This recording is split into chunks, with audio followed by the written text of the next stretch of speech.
বহুদিন আগের কথা। একটা জঙ্গলে একটা চালাক শিয়াল আর একটা বোকা কুমির বসবাস করত। শিয়ালটা এতটাই চালাক ছিল যে কুমির কিছুতেই শিয়ালটার সাথে পেরে ওঠে না। তাই কুমির তার ছানাদের বলল, আমরা তো কোনোভাবেই চালাক শিয়ালটার সাথে পেরে উঠছি না, তাই আমি চাচ্ছি তোরা শিয়ালটার কাছে পড়াশোনা করতে। এতে তোদের জ্ঞান বুদ্ধি বাড়বে এবং পরবর্তীতে শিয়ালটা আমাদের আর বোকা বানাতে পারবে না, বুঝলি? তারপর বোকা কুমিরটা তার ছানাদের শিয়ালের কাছে পড়াতে নিয়ে যায়। বোকা কুমিরটা শিয়ালের গুহায় গিয়ে ডাকতে থাকে সেই চালাক শিয়ালকে। এই শিয়াল মশাই, তুমি বাড়িতে আছো? শিয়াল মশাই। কি রে, আমাকে ডাকে কি? আরে কুমির দাদা, হঠাৎ বাচ্চাদের নিয়ে আমার বাড়িতে আসলেন, কিছু হয়েছে নাকি? না, কিছু হয়নি। তোমাকে আমার একটা কাজ করতে হবে, বুঝলে? আমার বাচ্চাদের পড়াতে হবে। এই দেখো না, জঙ্গলে সবাই আমাকে বোকা কুমির নামে চিনে। আমি চাই আমার বাচ্চারা তোমার কাছ থেকে কিছু শিখতে পারে, তাহলে তাদের জ্ঞান বৃদ্ধি পাবো। তাহলে আমার মতো বড় হলে কেউ আর তাদের বোকা বলতে পারবে না। এখন আমি চাই তুমি আমার বাচ্চাদের পড়াও, তাহলে আমি অনেক খুশি হব। তুমি আমার বাচ্চাদের পড়াবে? হ্যাঁ, অবশ্যই কুমির দাদা, আমি ওদের পড়াবো। তুমি দেখবে 1 সপ্তাহের মধ্যে ওদের আমার মতো চালাক বানিয়ে দেব। তুমি শুধু ওদের রেখে যাও আর 1 সপ্তাহ পরে এসে নিয়ে যেও। দেখবে ওরা অনেক বেশি চালাক হয়ে যাবে আর জ্ঞান বৃদ্ধি পাবে। যাক, তোমার কথায় স্বস্তি পেলাম। এই বাচ্চারা পণ্ডিত শিয়ালের কাছে ঠিকমতো পড়বি আর কোনো দুষ্টুমি করবি না, বুঝলি? তুমি নিশ্চিন্তে বাড়ি যাও, আমরা সবাই মন দিয়ে লেখাপড়া করব। তারপর কুমিরটা তার বাচ্চাদের রেখে সেখান থেকে চলে যায়। আর এদিকে চালাক শিয়ালটা ভাবে, যাক ভালোই হলো, 1 সপ্তাহ খাবারের জন্য কষ্ট করতে হবে, আস্তে আস্তে সব কটাকে সাবার করে দেব। এই বলে শিয়ালটা মনে মনে হাসতে থাকে। তারপর চালাক শিয়ালটা একটা কুমির বাচ্চাকে নিয়ে গুহায় চলে যায় এবং তাকে খেয়ে ফেলে। আর শিয়ালটা বলতে থাকে, এত বড় বোকা আছে এই দুনিয়াতে? আমার কাছে এসেছে তার বাচ্চাদের পড়াতে। এই জন্য লোকে বলে শিয়ালের কাছে মুরগি পাখা দিতে নি। এইদিকে বোকা কুমিরটা বলতে থাকে, কালকে দিয়ে চালাক শিয়ালটাকে বলে আসলাম, আসলেও কি সে আমার বাচ্চাদের পড়াচ্ছে নাকি? একবার গিয়ে দেখি আসি তো, আমার বাচ্চা কিছু শিখতে পারছে কিনা। এই বলো বোকা কুমিরটা চালাক শিয়ালের বাড়িতে যেতে লাগলো। আর শিয়ালের বাড়ির সামনে গিয়ে বলতে লাগলো, এই শিয়াল মশাই, একটু এদিকে আসো তো। কি, আসছি, দাঁড়াও। আরে কুমির দাদা, আপনি? আপনাকে না বলেছি 1 সপ্তাহে পরে আসুন। কালকে তো বাচ্চা দিয়ে গেলেন, 1 সপ্তাহে পরে আসলে কি হতো? বাচ্চাদের কিছু শিখিয়েছো নাকি, তা জানতে এলাম। কুমির দাদা, এই জন্যই তোমাকে সবাই বোকা বলে। তুমি বাচ্চাদের কালকে মায় দিয়ে গেলে, এখনই বলছো তারা শিখছে কিনা। তাদের শিখতে তো সময় লাগবে, তাই না? এই ভালো, তুমি 1 সপ্তাহে পরে আসো। শিয়ালের কথা শুনে বোকা কুমির আনন্দ সাথে সেখান থেকে চলে যায়। যাক বাবা, আজকের জন্য বেঁচে গেলাম। যদি কুমির দাদা জানতে পারতো যে আমি তার একটি ছানাকে খেয়ে ফেলছি, তাহলে তো এক্ষুনি 3য় বিশ্বযুদ্ধে লেগে যেতে। পরের সপ্তাহ আসলে বেটিকে এমনভাবে বোকা বানাবো, পরে সারা জীবন মনে রাখবে। এই বলে শিয়ালটা হাসতে লাগলো। এর পরের সপ্তাহে বোকা কুমিরটা তার বাচ্চাদের দেখার জন্য আবার চালাক শিয়ালের বাড়ির সামনে গেল এবং বোকা কুমিরটা চালাক শিয়ালকে বলতে লাগলো, আমার বাচ্চারা কই? তাদের তুমি কিছু শিখিয়েছো? আমি তাদের দেখতে চাই এখন। তোমার বাচ্চারা তো এখন মন দিয়ে পড়ালেখা করছে। দাঁড়াও, আমি তাদের একে একে দেখাচ্ছি। সবাইকে একসাথে আনতে পারবো না, কারণ তারা এখন মন দিয়ে পড়ালেখা করছে। তুমি সত্য বলছো? তাহলে তো তারা ভালোই চালাক হয়েছে। বেশ ভালো। তোমার বাচ্চারা তো এখন অনেক আগের মতো আর বোকা নয়, তারা তো এখন চালাক হয়ে গেছে। বুঝতে হবে না তারা কার কাছে পড়ালেখা করছে? দাঁড়াও, আমি তোমার বাচ্চাদের দেখাই। এরপর শিয়ালটা তার গুহার ভিতর যায় আর খুব চালাকির সাথে কুমিরের একটা বাচ্চাকে কুমিরের সামনে নিয়ে আসে আর বলতে লাগলো, এই যে, এটা তোমার প্রথম বাচ্চা, দেখে নাও। কিরকম চালাক হয়ে গেল। বোকা কুমিরটা তার প্রথম বাচ্চাকে দেখে খুশি হলো, আর সে বুঝতেও পারল না যে তার ছোট বাচ্চাকে চালাক শিয়ালটা খেয়ে ফেলেছে। আর এদিকে কুমিরের বাচ্চাগুলো ছিল কুমিরের মতো বোকা। তখন বাচ্চাগুলো তাদের সঙ্গীকে দেখতে না পেয়ে শিয়ালকে বললে, শিয়াল বলে, তাকে আমার ঠাকুমশাই কাছে পড়তে দিয়েছি। এরপর চালাক শিয়ালটা আবারও গুহার ভিতরে যায় এবং বুদ্ধি খাটিয়ে কুমিরের একই বাচ্চাকে তার সামনে নিয়ে আসে। এতে কুমিরটা বুঝতেও পারল না, আর শিয়াল বলতে লাগলো, এটা তোমার দ্বিতীয় নাম্বার বাচ্চা, দেখে নাও। এইভাবে শিয়ালটা আবার গুহার ভেতরে যায় আর কুমিরের তৃতীয় নাম্বার বাচ্চাকে নিয়ে আসে আর কুমিরকে দেখায়। কুমির মনে মনে ভাবে, যাক, আমার 3টি বাচ্চাই ঠিক আছে, এবার আমি বাড়ি যাই, আবার পরের দিন আসবো। এইবারও কুমিরটা বোকা বানালাম, এবার আরও বাচ্চাকে খাবো, তাহলে আর আমাকে 1 সপ্তাহের খাবারের জন্য কষ্ট করতে হবে না।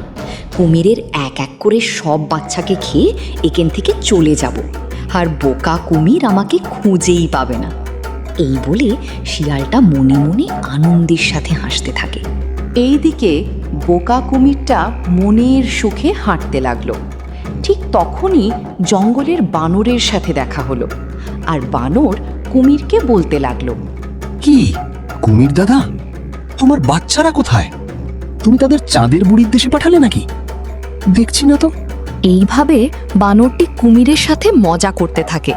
তখন কুমির বলে ওঠে, আরে, আমার বাচ্চারা তো শিয়াল পণ্ডিতের কাছে পড়ালেখা করছে। আর হে, আমার বাচ্চারা কোনো আমার মতো আর বোকা নই, তারা অনেক চালাক হয়ে গেছে। এখন থেকে মজা করলে সাবধানে করবে, বুঝলে?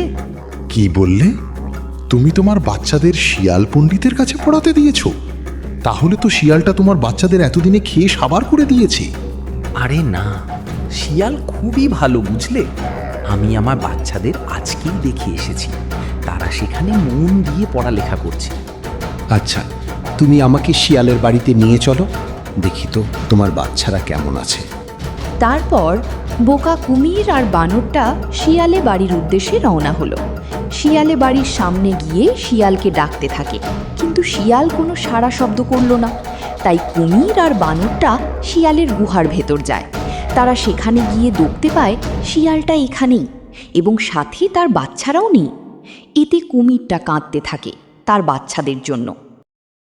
কৃষ্ণপুর রাজ্যে একজন সাহসী রাজকুমার বসবাস করতেন।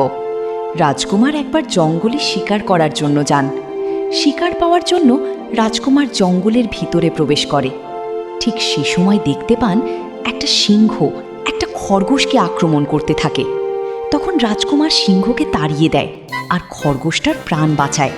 তখন খরগোশটা একটা অনেক সুন্দর পরীর রূপ নেয় আর বলতে থাকে, কে তুমি? তুমি এই গভীর জঙ্গলে কি করতে আসছো? আর আমার জীবন বাঁচানোর জন্য তোমাকে ধন্যবাদ। আমি কৃষ্ণপুর রাজ্যের রাজকুমার। আমি এই জঙ্গলে শিকার করতে আসলাম, কিন্তু আপনি এই জঙ্গলে কি করতে আসছেন? আমি হলাম পাতালের রাজকুমারী। আমি এখানে ঘুরতে আসলাম, কিন্তু এখানে আমি আমার সঙ্গীদের হারিয়ে ফেলেছি, তাই আমি আমার রাজ্য যেতে পারছি না। আমার রাজ্য হলো এই জঙ্গলের একটা গুহার মধ্য দিয়ে যাওয়া যায়, কিন্তু আমি ওই গুহার পথ হারিয়ে ফেলেছি। আমি আপনাকে আপনার রাজ্যে পৌঁছে দিতে পারবো। আমি এই জঙ্গলটা পুরোটা চিনি। আপনি আমার সাথে আসেন, আমি গুহাটার কাছে আপনাকে পৌঁছে দিই। এরপর কৃষ্ণপুরের রাজকুমার পাতালের রাজকুমারীকে জঙ্গলে সেই গুহার সামনে নিয়ে যায়। তখন রাজকুমারী বলতে থাকে, তোমাকে অনেক ধন্যবাদ। তোমার জন্য আমি আবার বাড়ি ফিরে যেতে পারবো। আর যদি তোমার আমার দরকার হয় তাহলে এই গুহার সামনে ডাকলেই আমি চলে আসব।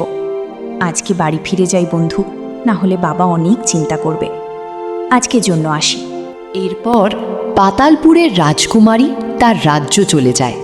অন্যদিকে কৃষ্ণপুরের রাজপুত্র কিছুতেই সেই রাজকুমারীকে ভুলতে পারে না। তার মনে রাজকুমারীর প্রতি ভালোবাসা তৈরি হয়, কিন্তু তার মনে একটা সন্দেহ জাগে, রাজকুমারী তার প্রস্তাবে রাজি হবে। তাই সে রাজকুমারীর সাথে কথা বলার জন্য পরের দিন গুহার সামনে যায় আর বলতে থাকে, পাতালপুরের রাজকুমারী? রাজকুমারের কথা শোনার সাথে সাথে পাতালপুরের রাজকুমারী গুহা থেকে বেরিয়ে আসে আর বলতে থাকে, কি ব্যাপার বন্ধু, আজকে হঠাৎ আমাকে ডাকলে যে? কোনো সমস্যা হয়েছে? তাহলে আমাকে জানাও, আমি তোমাকে সাহায্য করতে পারলে ধন্য হব।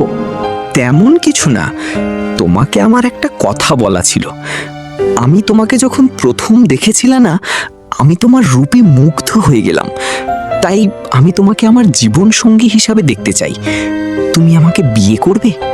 কিন্তু এটা তো সম্ভব নয়, কারণ তোমরা হলে মানব জাতি, আমরা হলাম পরী জাতি। তোমাদের জগৎ আমাদের জগৎ ভিন্ন, এটা কোনোভাবেই সম্ভব নয়। তাছাড়া আমাকে বিয়ে করতে হলে আমার বাবার কঠিন শর্ত আছে, তা কোনো মানুষের দ্বারা সম্ভব নয়। তাই তোমাকেও আমি বিয়ে করতে পারবো না, বুঝলে? আমি তোমার বাবার কঠিন শর্ত পূরণ করতে রাজি। তুমি তোমাদের রাজ্য আমাকে নিয়ে যাও, আমি তোমার বাবার সাথে কথা বলবো। তাহলে বেশ, চলো আমার সাথে আমাদের রাজ্য। তবে তোমাকে একটা কথা দিতে হবে, তোমাকে আমাদের রাজ্য কোনো কিছু স্পর্শ করা যাবে না, কারণ যদি কোনো মানুষ স্পর্শ করে তাহলে সে সাথে সাথে পাথর হয়ে যাবে।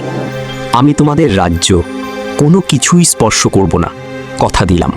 তারপর রাজকুমারী তাদের পাতালপুর রাজ্য নিয়ে যায় রাজকুমারকে। রাজকুমার বলতে লাগলো রাজকুমারীর বাবাকে, আমি আপনার কন্যাকে বিবাহ করতে চাই। তুমি কে আর তোমার পরিচয় কি? আমাদের রাজ্যে আসলে কিভাবে? আমি হলাম কৃষ্ণপুর রাজ্যের রাজকুমার, রাজা বীর সিংহের পুত্র। আমি আপনার মেয়েকে বিয়ে করতে চাই। কিন্তু আমার মেয়েকে বিবাহ করার জন্য তোমাকে কঠিন 3টি পরীক্ষা দিতে হবে। যদি তুমি সফল হও, আমার কন্যাকে তোমার সাথে বিয়ে দিব। আর যদি ব্যর্থ হও, তাহলে শাস্তি দেওয়া হবে তোমাকে। তুমি রাজি আছো এই শর্ত পূরণের জন্য? হ্যাঁ, আমি রাজি আছি। রাজকুমারীর জন্য সব কিছু করতে পারবো। তাহলে বেশ, তুমি আসো আমার সাথে। প্রশ্ন নাম্বার 1, তোমাকে এই গভীর জঙ্গলের মধ্যে একটা বিশাল দৈত্যকে হারাতে হবে। প্রশ্ন নাম্বার 2, জঙ্গলে পাশের নদী ওই পারে যেতে হবে। প্রশ্ন নাম্বার 3, তুমি জঙ্গলে যাওয়ার সময় খালি হাতে যাবে, অর্থাৎ কোনো কিছুই সাথে নিতে পারবে না।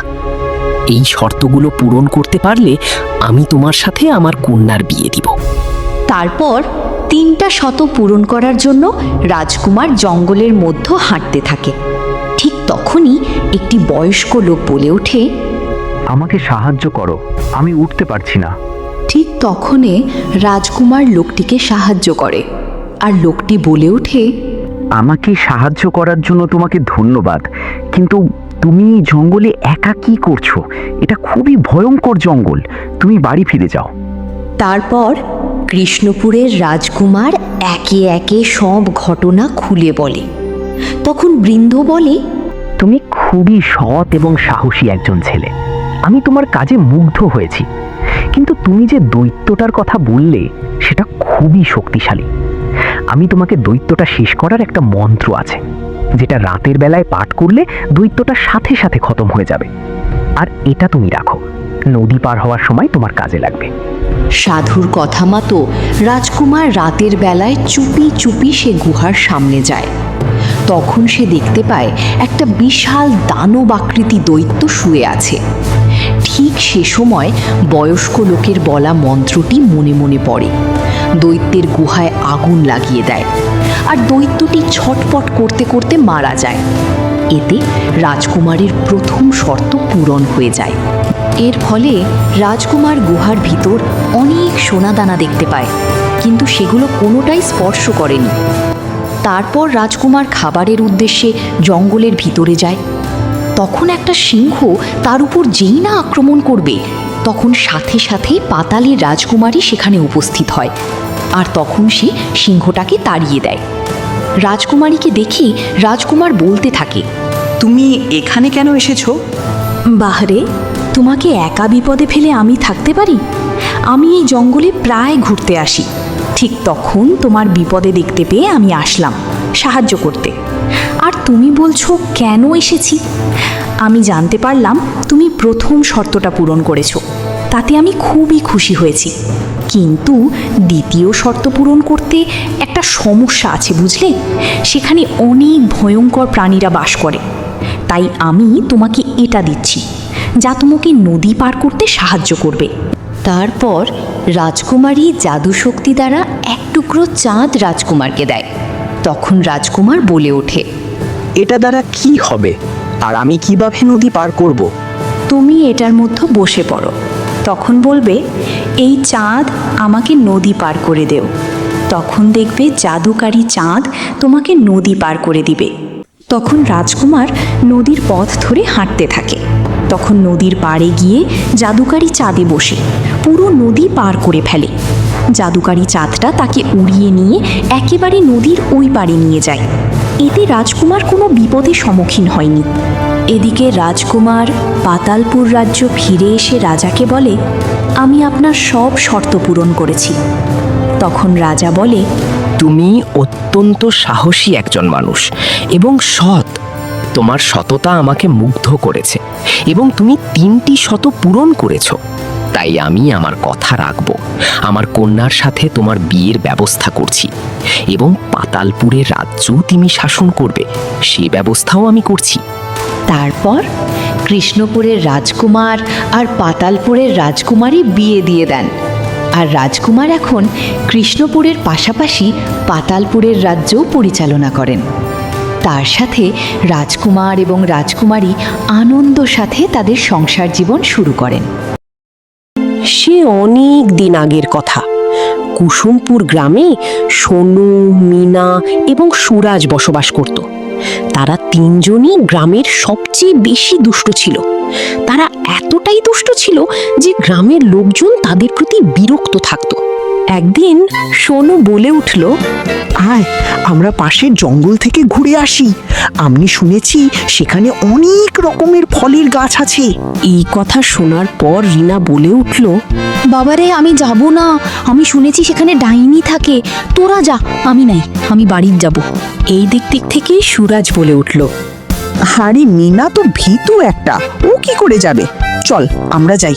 তারপরে সোনু এবং সুরাজ সেই ভয়ঙ্কর জঙ্গলের দিকে যেতে লাগলো। সোনু আর সুরাজ তারা হাঁটতে হাঁটতে জঙ্গলে অনেক গভীরে ঢুকে গেল, কিন্তু কোনো ফল গাছের সন্ধান পেল না। তাই তারা আরো বেশি জঙ্গলের গভীরে যেতে লাগলো। গভীর জঙ্গলে হাঁটতে হাঁটতে এক সাধু বাবার সাথে দেখা হলো। সাধু বাবা তাদের বললেন, বাচ্চারা, তোমরা এই গভীর জঙ্গলে কি করছো? এই জঙ্গল তোমাদের জন্য নিরাপদ না। তোমরা তাড়াতাড়ি ঘরে ফিরে যাও। কিন্তু তারা সাধুর কথা না শুনে সেখান থেকে চলে যায়। তারা জঙ্গলের ভিতর প্রবেশ করে, একটি আম বাগান দেখতে পায় এবং তারা অনেক বেশি খুশি হয়ে পড়ে। তারা আম বাগান ঢুকে আনন্দ করতে থাকে। সোনু আম বাগানে ঢুকে সুরাজকে বলতে লাগলো। সোনু বলে উঠল, আজকে আমরা এই বাগানের সব আম খেয়ে সাবার করে দেব। আজকে অনেক বেশি মজা হবে। এই সুযোগ আর পাবো না। আম যা পারিস আমাদের গ্রামে নিয়ে যাব, সেখানে সবাইকে দেব, আর মিনিকেও আম দেব, বুঝলি? তাড়াতাড়ি হাত চালায়। কিন্তু একটা সমস্যা আছে রে, আমি যতদূর জানি তখন ঠিক এই সময় ডাইনি তার আম বাগানে আসে। ডাইনি আম বাগানে এসে দেখতে পায় তার বাগানে সোনু আর সুরাজ সব আম গাছ থেকে পেড়ে নষ্ট করে দেয়। তাই ডাইনি অনেক বেশি রাগান্বিত হয় এবং ডাইনি রাগে বলতে লাগলো, কি সর্বনাশ, আমার এতদিনের যত্নে গড়া আম বাগানের এই অবস্থা কে করেছে? একটা আমও আস্ত রাখেনি। আমার রাগ থেকে কেউ বাঁচতে পারবে না। আজ এই অপরাধের শাস্তি হবে। এই বলে ডাইনিটা তার দিকে আসতে লাগলো। সোনু আর সুরাজ ডাইনির ভয়ে কাঁপতে লাগলো আর বলল, আমাদের ক্ষমা করে দেন, আমরা বুঝতে পারিনি এটা যে আপনার বাগান। আমরা আর আসবো না এখানে, আমাদের বাড়ি যেতে দিন। কিসের ক্ষমা? আজ আমি তোদের এই আম বাগানে বন্দি বানিয়ে রাখবো, তোরা আর বাড়ি যেতে পারবি না।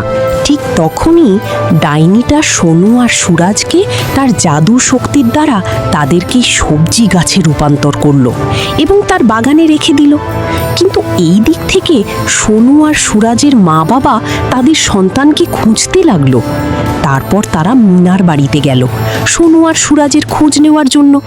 তখন মিনা বলে উঠল, সোনু আর সুরাজ তো পাশের ওই জঙ্গলে গেছে, তাদেরকে আমি বারণ করেছিলাম, কিন্তু তারা আমার কথা শোনেনি। একে একে মিনা জঙ্গলে যাওয়া সব ঘটনা খুলে বলল।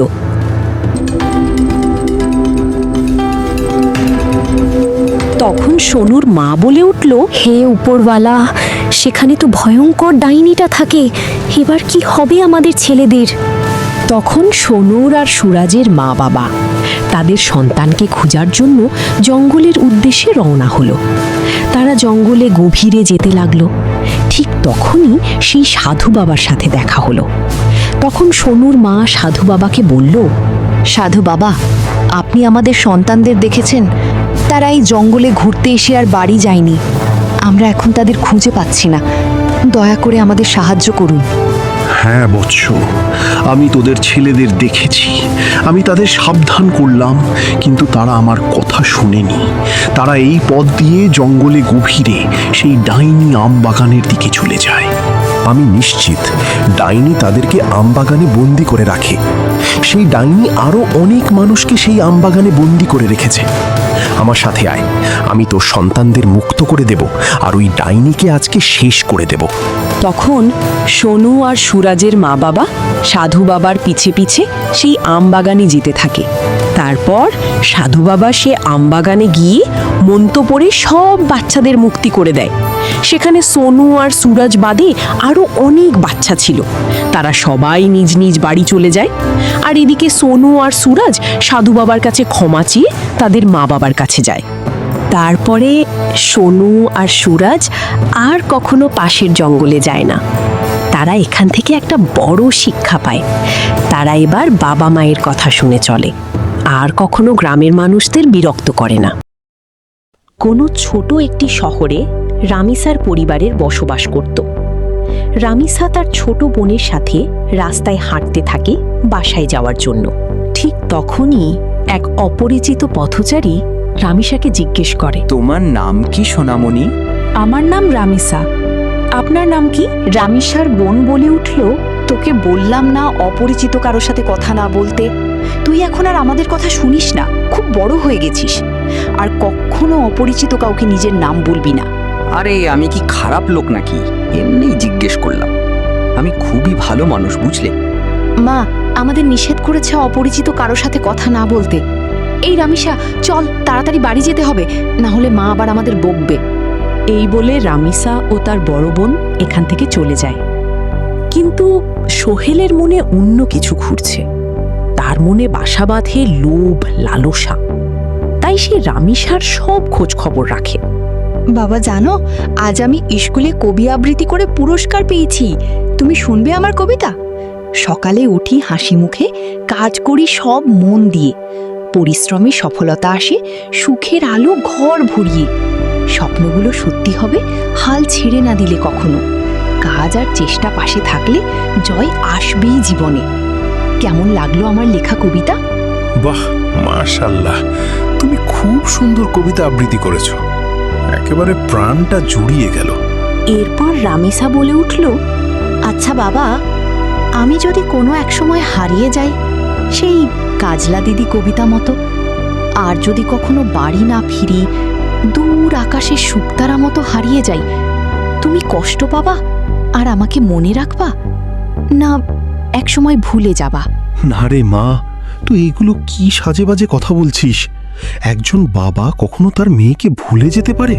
কখনো ভুলতে পারে না। তুই তো আমার কলিজার টুকরা। তুই যদি হারিয়ে যাস আমি পাগল হয়ে যাব রে মা। আর কখনো এইসব কথা মুখে আনবি না।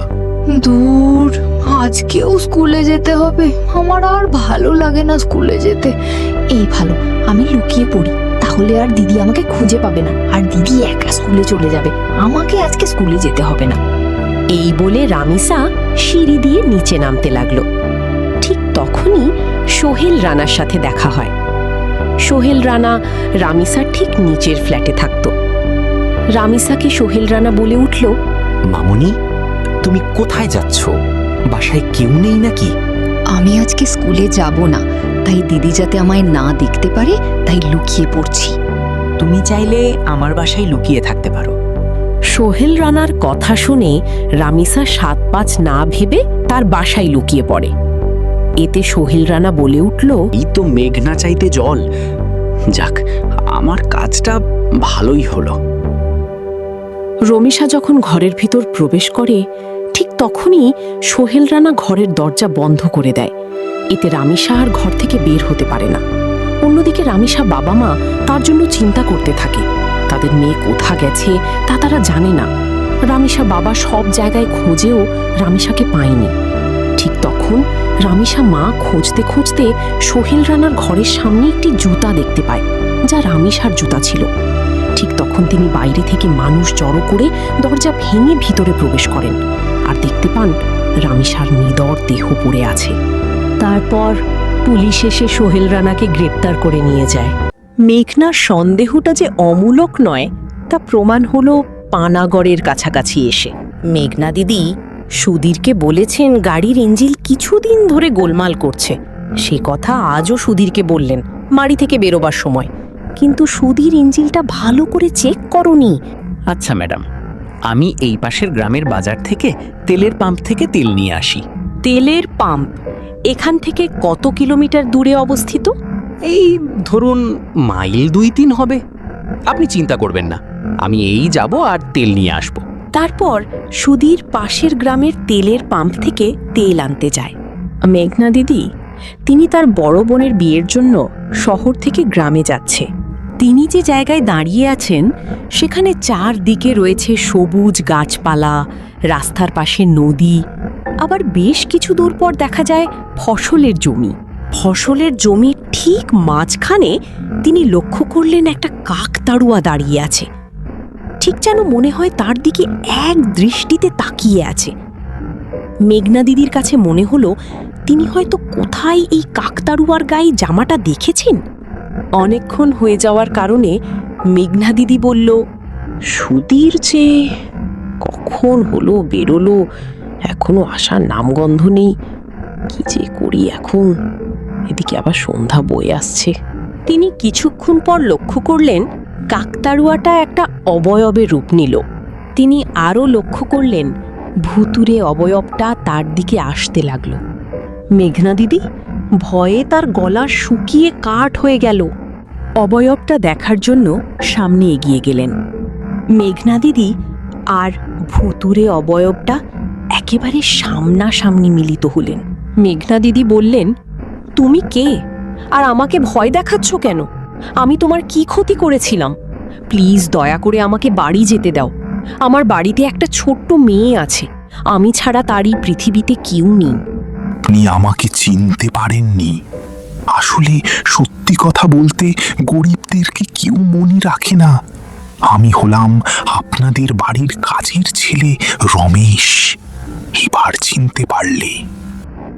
এবার মেঘনা দিদির আস্তে আস্তে সব মনে পড়ে গেল। সেই 5 বছর আগের কথা, যেখানে রমেশকে বিয়ের আন্টি চুরির অভিযোগে বাড়ি থেকে বের করে দিয়েছিলেন। আপনাদের বাড়ি থেকে যখন চোর বলে গাড় ধাক্কা দিয়ে বের করে দিলেন, তখন আমার কি অবস্থা হয়েছে একবারও খোঁজ নিয়েছিলেন? আমি আপনাদের বাড়ি থেকে আসার পরে কিছুদিন পর আমি ক্যান্সারে আক্রান্ত হই। তারপর আস্তে আস্তে আমি মৃত্যুর দিকে হেলে পড়ি আর একদিন দুনিয়া ছেড়ে চলে যাই।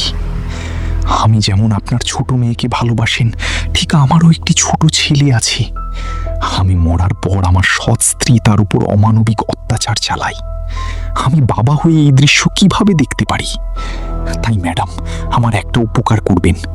আমার ছেলেটাকে ওই মানুষ নামে ডাইনির হাত থেকে বাঁচান, তাহলে আমি মুক্তি পাবো।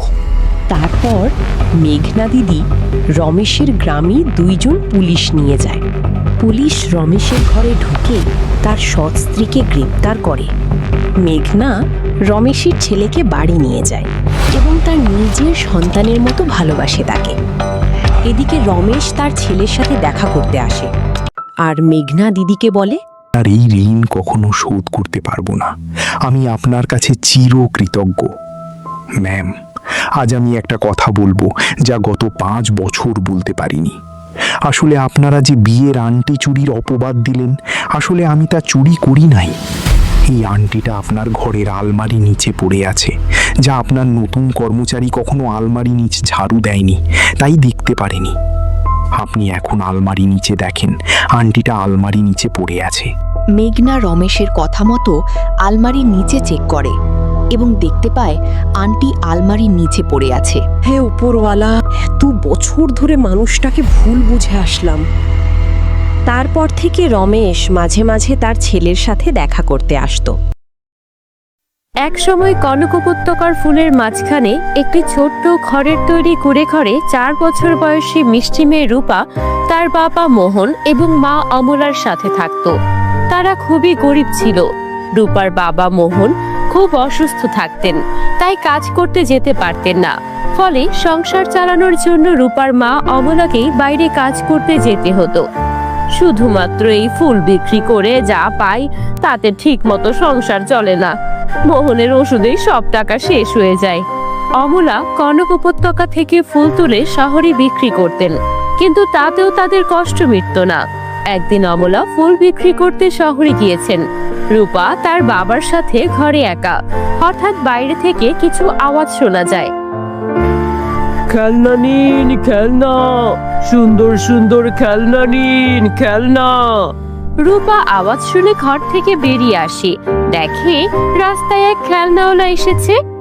খেলনা নিন, খেলনা, সুন্দর পুতুল আছে, গোলগাল হাতি আছে, রং বেরঙের পাখি আছে, ভাল্লুক, বানর, সিংহ আছে, পেঁচা আছে, কালো কুকুর, কচ্ছপ আছে। খেলনা নিন, খেলনা। আঙ্কেল আঙ্কেল, আমার একটা খেলনা চাই। আমার কাছে হাতি আছে, বানর আছে, পুতুল আছে। বলো বলো, তোমার কি চাই? আমার এই সুন্দর ভাল্লুকটা চাই আঙ্কেল। হ্যাঁ হ্যাঁ, নাও নাও, এই ভাল্লুকটার দাম 10 টাকা। কিন্তু আঙ্কেল, আমার কাছে তো টাকা নেই। টাকা নেই? তাহলে তো ভাল্লুক পাবে না। আগে বাড়ি যাও, টাকা নিয়ে এসো, তবেই খেলনা পাবে। ঠিক তখনই রূপার বান্ধবীরা তারা, জবা এবং রমা সেখানে আসে। আরে রূপা, তুই কি খেলনা কিনলি? আরে, এই রূপার ভাল্লুক চাই, কিন্তু ওর কাছে টাকা তো নেই। এই কথা শুনে রূপার সব বান্ধবীরা হাসতে শুরু করে। ওর কাছে টাকা আসবে কোত্থেকে? ও তো খুব গরিব। আমরা তো জানি ও আমাদের ক্লাসেই পড়ে। ওর তো স্কুলে পড়ার ইউনিফর্মও নেই। আমাদের দিদিমণি রোজ বকেন। তিনজন হেসে ওঠে এবং নিজেরা খেলনা কিনতে শুরু করে। আঙ্কেল, আমাকে ওই বানরটা দেখান। বাহ, কি সুন্দর। জবা বলে, আঙ্কেল, আমার ওই মিষ্টি পুতুলটা চাই। আমি তো হাতে নেব। আঙ্কেল, ওটা দেখান। এই নাও, কিন্তু হাতি 15 টাকা দিতে হবে। ঠিক আছে, এই নিন 15 টাকা। তারা, জবা, রমা খেলনা কিনে যার যার বাড়ি চলে যায়। রূপা কাঁদতে কাঁদতে নিজের ঘরে ফিরে আসে। বন্ধুরা, তোমরা যারা যারা গল্পটি দেখছো, তোমাদের নাম কমেন্টে লিখে জানাও। আমরা পরবর্তী গল্পে তোমাদের নাম ব্যবহার করব। সন্ধ্যায় অমলা ফুল বিক্রি করে বাড়িতে ফেরেন। দেখেন রূপা মুখ থেকে ঘরের এক কোণে বসে কাঁদছে। আরে আমার লক্ষ্মী সোনা মা, কি হয়েছে? কাঁদছিস কেন? মা, আজ আমাদের বাড়ির বাইরে খেলনাওয়ালা এসেছিল। আমার সব সখী খেলনা কিনলো।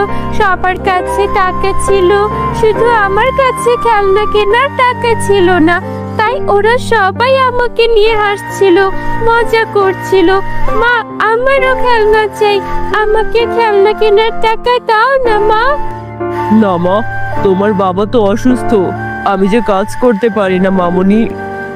হ্যাঁ রে মা, তোর বাবা তো অসুস্থ, উনি কাজ করতে পারেন না। ফুল বিক্রি করে যে সামান্য টাকা পাই তা দিয়ে তো তোমার বাবার ওষুধ আর সংসার চালাতে হয়। তোমার জন্য খেলনা কিনতে পারি না। না না, আমার খেলনা চাই, আমাকে এনে দাও খেলনা। আচ্ছা আমার সোনা মেয়ে, দেখো তো আমার কাছে কত সুন্দর ফুল আছে, এগুলো তুমি রাখো। অমলা তার ফুলের ঝুড়ি থেকে 3টি পদ্ম ফুল রূপার হাতে তুলে দেন। ঠিক আছে, কিন্তু মা, আজ আমাকে মিষ্টি খাওয়াবে বলেছিলে না? তুমি তো কাল কথা দিয়েছিলে। না রূপা, তোমার বাবার ওষুধ কিনতে গিয়ে সব টাকা খরচ হয়ে গেছে। তাহলে আমার স্কুলের পোশাকও আনোনি। দিদিমণি রোজ আমাকে বকেন, বলেন পোশাক না থাকলে স্কুলে এসো না। তোমার স্কুলের পোশাক আমি পরের সপ্তাহে এনে দেব। এখন আমাকে রান্না করতে দাও। তোমার বাবাকে ওষুধও তো খাওয়াতে হবে। সময় মতো ওষুধ না খাওয়ালে উনি সুস্থ হবেন কি করে? আর সুস্থ না হলে কাজ করতে যাবেন কি করে? আর তোমার জন্য খেলনাই কিনবেন কি করে বলো? এই বলে অমলা রান্না করতে চলে যান। বিছানায় শুয়ে মোহন, রূপা ও অমলার কথা শুনছিল। তিনি রূপাকে কাছে ডাকেন। মা, তোমার মা একা কাজ করেন, এতে আমাদের ঠিক মতো চলে না। তুমি ঈশ্বরের কাছে প্রার্থনা করো। মা তো আমার কোনো কথাই শোনে না, কেউ আমাকে ভালোবাসে না, আমি আর এখানে থাকবো না। এই ভেবে রূপা ঘর থেকে বেরিয়ে যায়। হাঁটতে হাঁটতে সে রাস্তার পাশে একটি মাঠে একটি পাথরের উপর বসে পড়ে। হাতের পদ্ম ফুলগুলো মাটিতে ছুঁড়ে ফেলে মুখ থেকে কাঁদতে থাকে। হঠাৎ রূপা একটি আওয়াজ শুনতে পায়। কি হয়েছে মিষ্টি রূপা, কাঁদছো কেন? কে কে আমাকে ডাকছে? আমরা, নিচে দেখো। আরে তোমরা তো পদ্ম ফুল, তোমরা কথা বলতে পারো কি করে? আমরা জাদুকরি পদ্ম ফুল, জ্যোতির্লোক থেকে এই পৃথিবীতে এসেছি। জ্যোতির্লোক সেটা কোথায়? ওই যে মেঘের উপরে, যেখানে সুন্দর সুন্দর পরীরা থাকে। কি, আমি কি সেখানে যেতে পারি? তার জন্য তোমাকে প্রথমে আলোর রানীর অনুমতি নিতে হবে। আলোর রানী? হ্যাঁ, আলোর রানী হলেন পরীদের রানী। তিনি জ্যোতির্লোকে তার বিশাল প্রাসাদে থাকেন। তার প্রাসাদে বিরাট ফুলের বাগান আছে। সেখানে খুব সুন্দর ঝলমলে আর জাদুকরি ফুল আছে। আমরাও সেই বাগানের ফুল। যখন আলোর রানী এই কনক উপত্যকা দেখতে এসেছিলেন, তখন তিনি আমাদেরও সঙ্গে নিয়ে এসেছিলেন। আর এখানকার দুস্থ অসহায় মানুষের সাহায্যের জন্য আমাদের একটি নদীতে রেখে জ্যোতির্লোকে ফিরে গিয়েছিলেন। তখন দ্বিতীয় পদ্ম ফুল বলে, তোমার মা যখন ফুল তুলতে এসেছিলেন, তখন তিনি আমাদেরও ঝুড়িতে রেখেছিলেন। এইভাবেই আমরা তোমার কাছে এসেছি। আচ্ছা, তুমি কাঁদছো কেন? তোমার কি হয়েছে, কি সমস্যা? আমাদের বলো, আমরা তোমাকে সাহায্য করব। জাদুকরি পদ্ম ফুল, আমরা খুব গরিব। মা আমাকে খেলনা কিনে দেন না, মিষ্টিও কিনে দেন না। আমার সব বান্ধবীরা আমাকে নিয়ে হাসি ঠাট্টা করে, কারণ আমাদের থাকার মতো ভালো ঘর নেই। আর তারা সবাই বড় বড় বাড়িতে থাকে। আমার স্কুলের দিদিমণিও রোজ বকেন। আমার বাবা খুব অসুস্থ, তার ওষুধেই সব টাকা খরচ হয়ে যায়। আর বাবা কিছুতেই সুস্থ হচ্ছেন না। তখন তৃতীয় পদ্ম ফুল বলে, শোনো রূপা, আমরা আমাদের জাদুকরি শক্তি দিয়ে আলোর রানীকে এখানে ডাকছি। তুমি তার কাছে প্রার্থনা করো যেন তিনি তোমার সাহায্য করেন। ঠিক আছে, আমি অবশ্যই তার কাছে প্রার্থনা করব। এরপর তিনটি জাদুকরি পদ্ম ফুল আলোর রানীকে ডাকতে শুরু করেন। হে আলোর রানী, আমাদের প্রার্থনা গ্রহণ করুন, আমাদের দর্শন দিন। কিছুক্ষণের মধ্যেই সেখানে আলোর রানী উপস্থিত হন। কেন তোমরা আমাকে ডেকেছো? আলোর রানী, এই হলো ছোট্ট মেয়ে রূপা, ওকে সাহায্য করার জন্যই আমরা আপনাকে ডেকেছি। হে আলোর রানী, আমাকে সাহায্য করুন। আমি চাই আমার সব অভাব দূর হয়ে যাক। আমি আপনার কাছে প্রার্থনা করছি। ঠিক আছে, আমি আমার জাদুকরি শক্তি দিয়ে এই পদ্ম ফুলগুলোকে ইচ্ছা পূরণ করার তিনটি পদ্ম মহলে পরিণত করছি। তোমার যা চাই তুমি এই মহলে গিয়ে চাইতে পারো। এই বলে আলোর রানী তার হাতের জাদুকরি কাঠি দিয়ে তিনটি পদ্ম ফুলকে আদেশ দেন। হে জাদুকরি পদ্ম ফুল, তোমরা তিনজন সুন্দর বিশাল পদ্ম মহলে রূপান্তরিত হও। এই কথা শুনে তিনটি পদ্ম ফুল তিনটি বড় বড় মহলে রূপান্তরিত হয়। এবার আমি চললাম, আর এই জাদুকরি মহলগুলো স্থায়ীভাবে এখানেই থাকবে এবং সকল অভাবী মানুষকে সাহায্য করবে। আলোর রানী সেখান থেকে চলে যান। ভেতরে এসো রূপা, তোমার যা চাই চেয়ে নাও। রূপা সেই মহলের ভেতরে যায় এবং বলে, শোনো জাদুকরি পদ্মমহল, আমার খুব সুন্দর সুন্দর খেলনা চাই। সঙ্গে সঙ্গে সেখানে অনেক খেলনা এসে হাজির হয়। শোনো জাদুকরি পদ্মমহল, আমার খুব সুস্বাদু খাবার চাই। রূপার এই কথা বলার সাথে সাথে সেখানে অনেক মিষ্টি, পিৎজা, বার্গার, আইসক্রিম, ক্যান্ডি এবং নানা রকম সুস্বাদু খাবার হাজির হয়। এবার আমার খুব সুন্দর পোশাক এবং একটি স্কুলের ইউনিফর্ম চাই। এই কথা শুনে সেখানে সুন্দর সুন্দর স্কুলের ইউনিফর্ম চলে আসে, আর আসে রং বেরঙের পরীর ফ্রক। রূপা খুব খুশি হয় এবং সব জিনিসপত্র নিয়ে বাইরে আসে। তখন দ্বিতীয় পদ্মমহল থেকে আওয়াজ আসে, শোনো রূপা, তুমি তোমার বাবা মাকে এখানে নিয়ে এসো, আমি তাদের সুস্থ করে দেব। রূপা দৌড়ে বাড়ি ফিরে যায় এবং মাকে বলে, মা, তোমাকে আর বাবাকে এক্ষুনি আমার সাথে এক জায়গায় যেতে হবে, চলো না। আরে মেয়ে, কোথায় যাব? চলো না মা, বাবাকেও সাথে নাও। এরপর রূপা তার বাবা মাকে সেই জাদুকরী পদ্মমহলের ভেতরে নিয়ে যায়। মহলের ভেতরে ঢুকতেই রূপার বাবা সম্পূর্ণ সুস্থ হয়ে যায়। আমার মেয়ে, আজ আমি তোমার জন্য সম্পূর্ণ সুস্থ হয়ে গেলাম। তারা খুশি হয়ে মহল থেকে বেরিয়ে আসে। তখন তৃতীয় পদ্মমহল থেকে আওয়াজ আসে, শোনো রূপা, আমার কাছে জ্যোতির্লোকের বাগানের খুব সুন্দর সুন্দর ফুল আছে, তুমি এই ফুলগুলো নিয়ে শহরে বিক্রি করতে পারো, এতে তোমাদের ভালো রোজগার হবে। এরপর রূপার বাবা মা প্রতিদিন সেই মহল থেকে ফুল নিয়ে শহরে বিক্রি করতে শুরু করেন। ফুলগুলো এত সুন্দর ছিল যে সবাই দেখেই কিনে নিত। সেই ফুল বিক্রি করে তারা অনেক টাকা উপার্জন করেন এবং নিজেদের জন্য একটি বড় বাড়ি তৈরি করেন। এখন রূপা যখনই কোনো অসুস্থ বা অভাবী মানুষকে দেখত, তখন তাদের সাহায্যের জন্য সেই জাদুকরী পদ্মমহলে নিয়ে আসতো এবং তাদের সমস্যা দূর করতে সাহায্য করত। আর এভাবেই গ্রামের সবাই রূপাকে ভীষণ পছন্দ করতে শুরু করে। সবাই তার খুব প্রশংসা করত আর সবাই রূপাকে ভীষণ ভালোবাসতো। রূপাকে নিয়ে ওর বন্ধু বান্ধবীরা আর আগের মতো হাসি ঠাট্টা করতে পারে না। রূপা আগের চেয়ে নিজের অবস্থার পরিবর্তন তো করেছেই, সাথে সাথে অনেক অসহায় গরিব বাচ্চাদেরও পড়ালেখা, খাবার এবং থাকার ব্যবস্থা করেছে। তাই তারা নিজেদের কাজের জন্য অনুতপ্ত ও লজ্জিত ছিল। এভাবে রূপা, অমলা এবং ওর বাবা মোহন সুখে শান্তিতে বসবাস করতে লাগলো।